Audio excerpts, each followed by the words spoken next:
This is the story of a 24-year-old woman who was a victim of societal pressure for a pure marriage by the hands of the people that she was supposed to trust the most.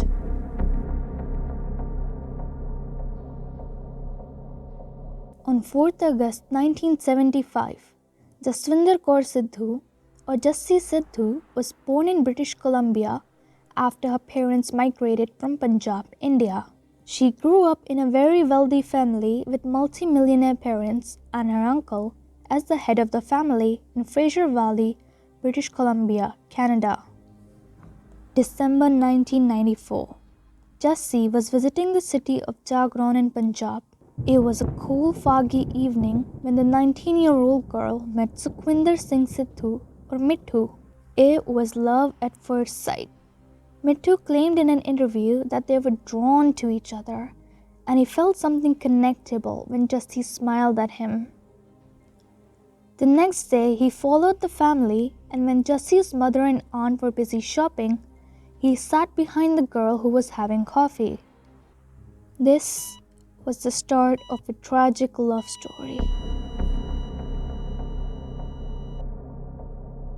The couple kept in touch over the next 4 years. In 1999, Jassi came back to India since, by Indian standards, she was at a matrimonial age and her parents wanted to arrange a marriage for her.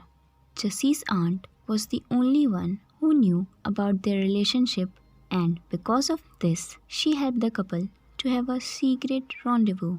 She did so by mixing sleeping pills with the family food so that everybody would be fast asleep by 11 pm, which would give Mithu an opening to enter her house. On 15th March 1999, the couple had a secret marriage in Gurudwara. Despite all attempts to keep their marriage as covert as they could, their secret was exposed to her parents by a villager. Unsurprisingly, they were not thrilled to hear the news. They strongly disapproved of their marriage because Mithu was from Jassi's mother's village and belonged to the same Sidhu clan. Traditionally, such alliance among close relatives are forbidden. After failed attempts from the family to get Jassi to sign divorce papers, they moved on from offering material possessions to beating her to eventually manipulating her into signing a legal document that contained criminal accusations against Mithu. Jassi, upon discovering that, she contacted the Indian officials stating that the accusations were false and she was misled under the impression that she was signing papers to help Mithu come to Canada. Following this, the family forcefully took her back to Canada, where she was kept in imprisonment while the uncle lodged a complaint against Mithu in February 2000 for kidnapping and forcefully marrying Jassi. Obtaining money from a friend and with the help of Royal Canadian Mounted Police, Jassi escaped her house arrest and flew to India on 12 May 2000 to rejoin Mithu. The couple thought they had finally escaped her family and that they can live peacefully from then on. However, the dream didn't last long. Soon, they were being chased by goons that Jassi's uncle had hired for around 20 days until Mithu's uncle had to be sent to their village.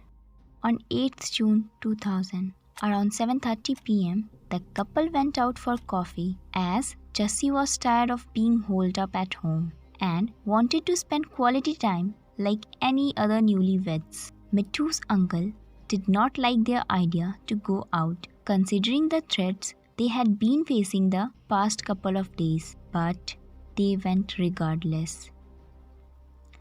Just as they were about to reach Narike village, they saw a car parked on the road. Mithu slowed down to see if everything was alright, and just then, two men hiding behind the car jumped on the couple.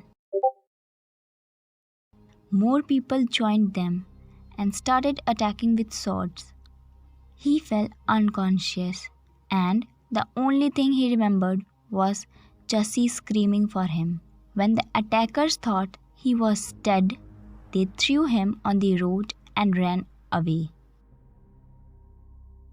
On 9th June 2000, Jessie's body was found dumped in an irrigation canal with a slit throat. The investigation proved that the killers were in contact with her mother and her uncle, with later evidence pointing toward 266 phone calls between the uncle and the foreman that killed Jessie, and it was determined that the order to kill Jessie was given by her own mother.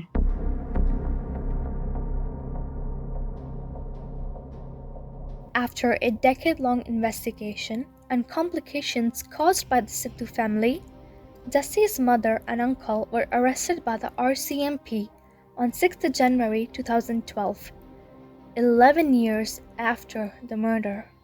On 9th May 2014, following the court proceedings in the Supreme Court of British Columbia, Justice Gregory Finch ordered Jessie's mother and uncle to be turned over to the Indian police to face trial.